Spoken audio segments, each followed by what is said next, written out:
Deputado, vamos falar primeiro do projeto. Qual é a sua avaliação sobre esse projeto e qual é a chance dele caminhar? Como é que o senhor está vendo o caminho dele aqui na Câmara? Bom, nós aprovamos a unificação desses projetos na CCJ, de tal sorte que possa, e essa foi a razão pela qual foi aprovada a urgência em plenário, para que o mérito possa ser votado também em plenário. Ao longo deste mês de abril, o tenebroso abril vermelho, né, que é quando acontece a maior quantidade, maior incidência de crimes. Eu acho que é a grande possibilidade dele ser aprovado, sim. Aliás, acho que já deveria ter sido aprovado há muito tempo, porque o agronegócio, a produção agropecuária brasileira, é quem sustenta a economia. Cuida do meio ambiente, gera empregos, gera renda para o país e é permanentemente fustigada por esses bandidos. E com a característica que nós comprovamos na CPI do MST, de que, além dos crimes, como o Zucco bem colocou, eu estava ouvindo aqui a fala dele, crimes de dano, invasão, roubo, furto, sequestro, porte ilegal de arma e tantos outros, há uma outra gama de crimes que ficou evidente na CPI do MST, que são os crimes praticados pelas lideranças desses movimentos, liderança do MST, da Frente Nacional de Luta, da Via Campesina, enfim, os líderes abusando dos liderados, que ele também comentou, que é, por exemplo, o trabalho análogo à escravidão. Os líderes, alguns deles inclusive deputados desta casa, ficam ricos, enquanto que a massa de invasores fica por décadas na miséria lá nos acampamentos e invasões. Deputado, o senhor falou na violência, mas nem toda ocupação é ocupação violenta, né? É uma ocupação, mas nem, enfim, há diversos tipos. O projeto não poderia ter diferenciado isso, uma ocupação pacífica, de uma ocupação violenta, ou o senhor acha que essas medidas administrativas, elas acabam valendo, tem que valer para todos? Olha, eu acho que todas as ocupações são violentas. Ela pode não ser violenta necessariamente com o uso da força física, no sentido de causar dano à pessoa de outrem. Mas ela é uma violência. Você derrubar a cerca de uma propriedade, estourar o cadeado de uma fazenda, de uma porteira, adentrar uma sede de uma propriedade, isso já é uma violência por si só. Ela não precisa resvalar para a violência física sobre as pessoas, o que muitas vezes acontece. Então eu acho que toda invasão é uma violência, pelo menos ao direito de propriedade. De todo modo, quem invade tem que sofrer as consequências. Você não pode ser, de um lado, alguém que ataca a ordem jurídica estabelecida, enquanto esses crimes existirem na ordem jurídica brasileira, eles continuam sendo crimes. Invasão de propriedade, esbulho, roubo, furto, sequestro, etc. Então você não pode ter pessoas praticando crimes e sendo, ao mesmo tempo, beneficiada por programas governamentais. É uma esquizofrenia, né? Uma coisa completamente absurda você ter justamente o Estado prestigiando, apoiando, premiando aquele que cometeu crimes. Isso está errado e está muito bem posta a matéria dentro do projeto. Deputado, o governo lançou essa semana o programa Terra da Gente, né, com uma intenção de assentar quase 300 mil famílias até 2026. Vocês já analisaram esse projeto? Qual é o seu comentário sobre essa proposta do governo federal? E ela, enfim, consegue dar uma solução a médio e longo prazo para o problema da reforma agrária? Bom, primeiro ficou claro na CPI do MST que o problema, que a reforma agrária não se resolve com mais terra. Tem muita terra no INCRA pronta para virar assentamento. Então, o que precisa, na verdade, é tornar os assentamentos que já existem viáveis e reconhecer, ter a decência de reconhecer que na maioria dos casos, não vou dizer que é a totalidade, mas na maioria dos casos os assentamentos são inviáveis. Então não tem sentido você continuar com um modelo que só atrapalha o desenvolvimento do país. Isso que em primeiro lugar. Por outro lado, o terra da gente é mutreta. Não tem outra explicação. É uma maneira de você pagar para o privado as terras que foram retomadas. Isso vai gerar uma corrupção tremenda, esse sistema terra da gente. Você já tem modalidades legais que prevêem não só a desapropriação para fins de reforma agrária e também tem a possibilidade de compra de terras. Agora, esse mecanismo que está sendo desenvolvido agora é para você pegar áreas que foram retomadas, por exemplo, por bancos, por instituições financeiras, pagar aquilo que eles declaram que vale. Quer dizer, no fundo é um bom negócio, o sujeito retoma uma dívida o governo vai lá e compra a área de quem retomou. Sabe-se lá por que preço? Quer dizer, o histórico, infelizmente, das administrações do PT não traz boa lembrança. E a presunção é de que a maioria desses dispositivos, para não dizer todos, são feitos para justificar alguma forma de mutreta. Essa é a verdade. Deputado Ricardo Salles, o senhor falou que, infelizmente, a maioria dos assentamentos é inviável. Por que ele se torna inviável? É o modelo que é deficitário? E que propostas se poderia fazer para reverter essa situação? Primeiro, esses movimentos ditos sociais, que eu chamo de facção, na verdade, eles vão cooptar pessoas nas cidades, a maioria, isso foi relatado aqui na CPI, não sou eu que estou dizendo, e nós vimos nos estados quando a CPI fez diligências externas.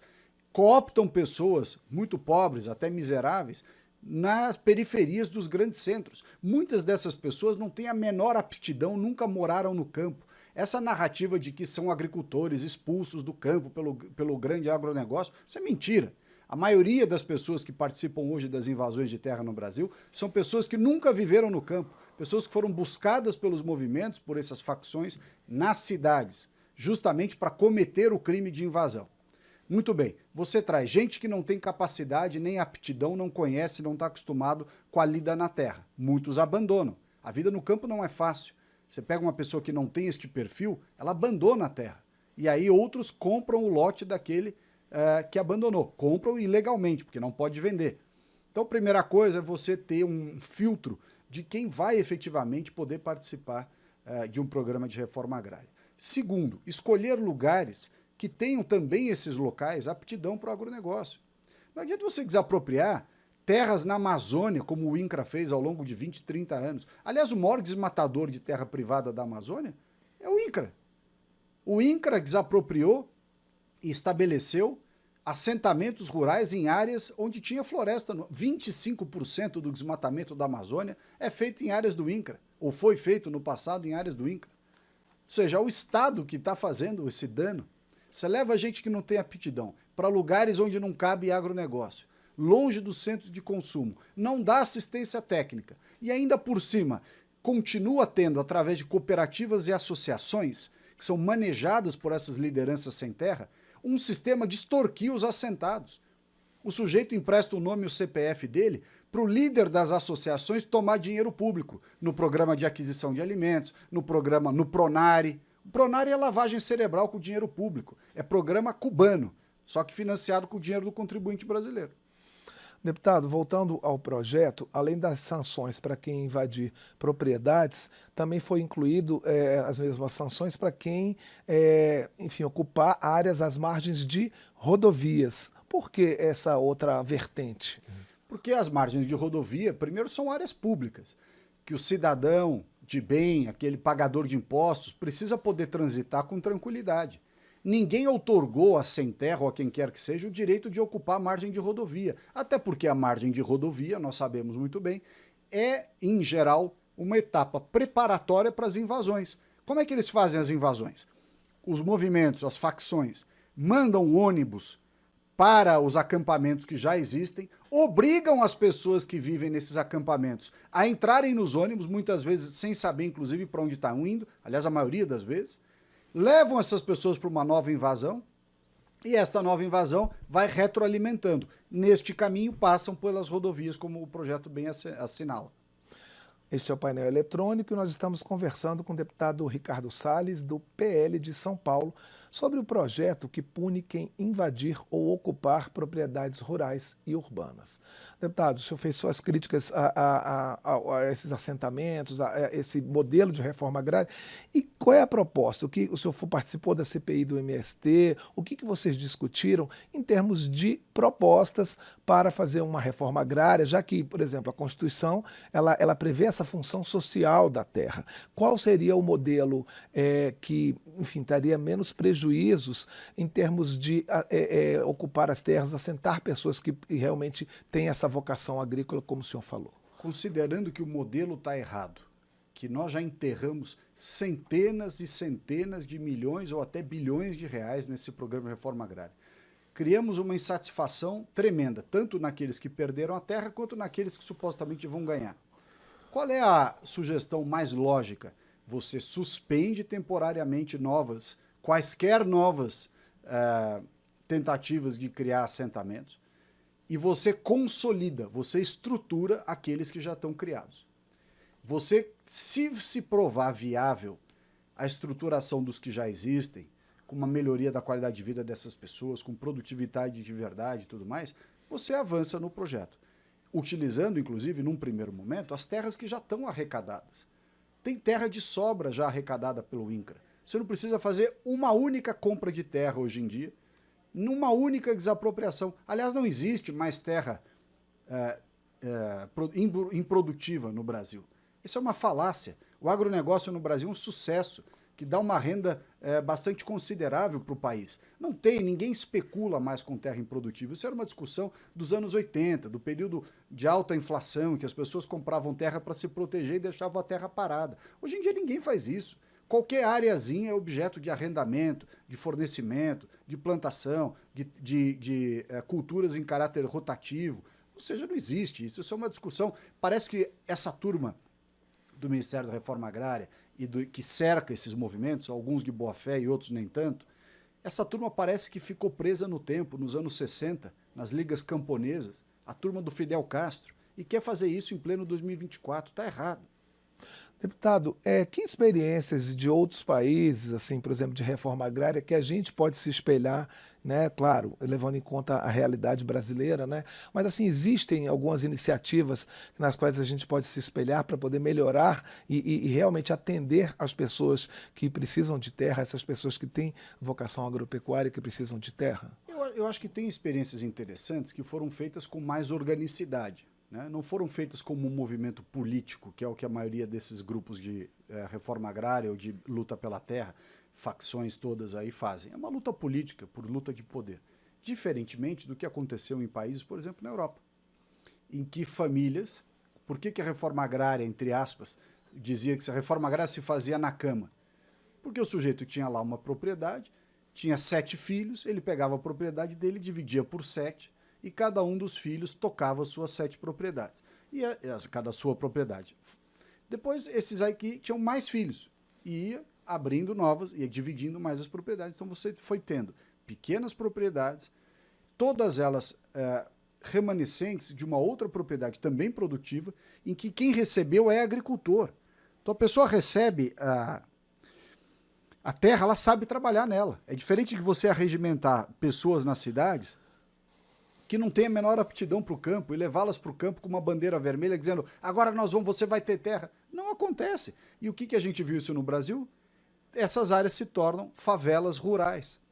É o que elas são, favelas rurais. Você tira o favelado da cidade e põe ele embaixo de uma lona com um chão de terra batida, no meio do nada, sem água, sem saneamento, sem coisa nenhuma. Isso é um absurdo. A única pessoa que se beneficia com isso são os líderes, que estão enriquecendo, e muito, em cima dos liderados. Uma tremenda covardia. Deputado, o senhor falou em movimento político. E esse é um assunto que, historicamente, ele é sempre muito politizado. No momento que a gente está, em que ainda não... Essa polarização que começou há 5, 6 anos ainda está em curso, esse é um tema também difícil de avançar, às vezes, por conta dessa polarização. Você acha que pode chegar um momento em que a gente discuta tecnicamente reforma agrária, sem, né, essa polarização, Nós sem tentamos fazer uma discussão técnica em 2020, 2019, 2020, com a MP 910, que a esquerda imediatamente rotulou de MP da grilagem, né? Justamente para desvirtuar o debate técnico. Várias discussões que poderiam no Brasil avançar sob a ótica técnica, elas são realmente desvirtuadas por um oportunismo político. Este caso da reforma agrária, nós tentamos discutir tecnicamente inúmeras vezes. Aí quando você pede para olhar os números, pede para olhar os dados, para você fazer uma discussão técnica, a primeira coisa que você tem que ter é números, dados, informações transparentes. O que fez o Ministério do Desenvolvimento Agrário, sob esta administração atual do ministro Paulo Teixeira? Tirou todas as informações do ar. Por quê? Porque isso beneficia justamente associações e cooperativas que querem se valer do discurso ideológico sem ter a sua farsa numérica demonstrada. Esses dados eram públicos, estavam todos lá. Quando o presidente do INCRA era o Geraldo Mello, ele fez um excelente trabalho de justamente transparecer, de deixar claro, né, qual era a numerologia por trás da reforma agrária.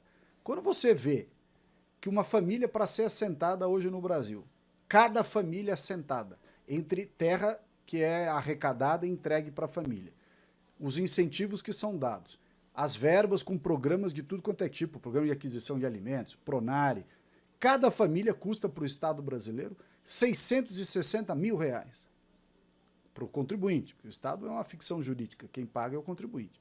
Cada família custa R$660 mil.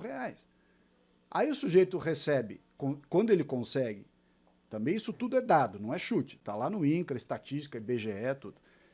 R$3 mil por ano de renda agrícola. Quer dizer, você gasta R$660 mil para assentar uma família que só consegue tirar R$3.500 por ano de renda. É o pior negócio do mundo. Dá R$660 mil para essa família, deixa aplicado na Caixa Econômica Federal, deixa ele tirar 1% ao mês. Com isso ele tira lá 0,6% ao mês. Com isso ele tira a renda que ele tiraria num ano, ele tira por mês. Não precisa nem trabalhar na terra. Fica com o dinheiro. Para o Estado brasileiro é melhor. Agora, é uma discussão que você precisa ter coragem de travar. E precisa ter uma honestidade intelectual para travar essa discussão. E essa turma não quer, porque eles vivem politicamente do voto daqueles que eles manipulam no campo. Nós conversamos aqui no painel eletrônico com o deputado Ricardo Salles, do PL de São Paulo, sobre o projeto que pune quem invade ou ocupa propriedades rurais e urbanas. Deputado, eu gostaria de agradecer mais uma vez a sua presença e seus pontos de vista aqui sobre essa questão e desejar boa sorte. A gente vai acompanhar o caminho desse projeto. Muito obrigado, prazer estar com vocês aqui.